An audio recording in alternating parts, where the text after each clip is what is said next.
நீங்கள் கொடுத்து தான் பேச வேண்டும். அதெல்லாம் பேசுவதற்கு உங்களுக்கு மானிய கோரிக்கைகள் வருகிறது. மற்ற சமயத்தில் இப்போது அதை அனுமதிக்க இயலாது. ஐயோ, எந்த ட்ரெண்ட்ல பேசினாலும் எந்த ரூட்ல போனாலும் விடவே மாட்டேங்கிறானே, நான் என்ன பண்ணுவேன்? இந்த அரசு ஒரு புது டெக்னிக்கை ரெகுலராக ஃபாலோ பண்ணிட்டு வராங்க. உடனே ஒரு யூடியூன் தேவையற்ற பிரச்சனை திருப்பும் நான் சொல்லுகிறேன். இந்த பிரச்சனையை ஒட்டி மற்றும் பேசுங்கள். எந்த ஸ்ட்ராட்டஜி எந்த இதெல்லாம் என் முன்னால் இருக்கிற பிரச்சனை தேவையில்லை. அப்ப நீ மறுபடியும் பண்ணு.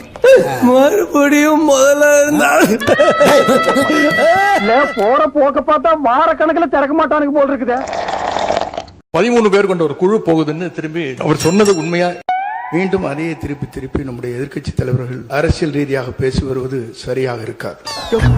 இன்னைக்கு இப்படி உயிரை வாங்குற, அடிக்கடியா ஒரு மனுஷன் கிராஸ் பண்ணுவா, கூட கூட பேசினா மறந்துட மாட்டானா? மாண்பு எதிர்க்கட்சி தலைவர்கள், உங்கள் பேச்சை நீங்கள் முடித்துக் கொள்ளுமாறு நான் போட்டு கேட்டுக்கொள்கிறேன். சாரி, ஏன் மிஸ்டேக் தான். சாரிண்ணே. முழு பயிர் நான் இதெல்லாம் அனுமதிப்பதாக இல்லை.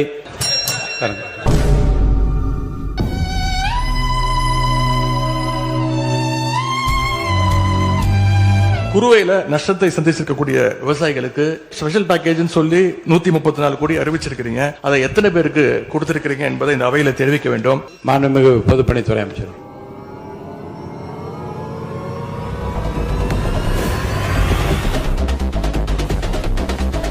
மாண்புமிகு முதலமைச்சர் அவர்கள்.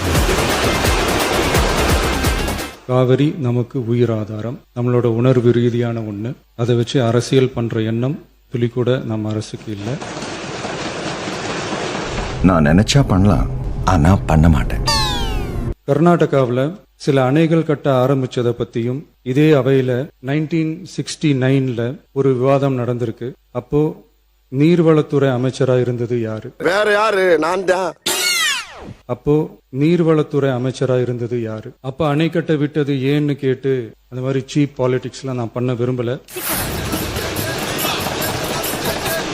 அது நம்ம நோக்கமும் இல்லை.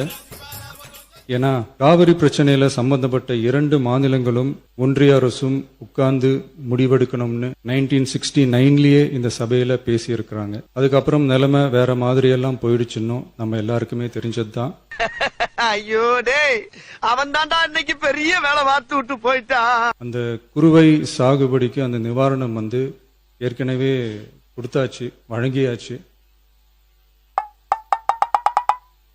இது அரசியலே நாங்க தான் அப்படின்னு சொல்லிக்கிறவங்களுக்கு இது எப்படி தெரியாம போச்சுன்னு எனக்கு தெரியல.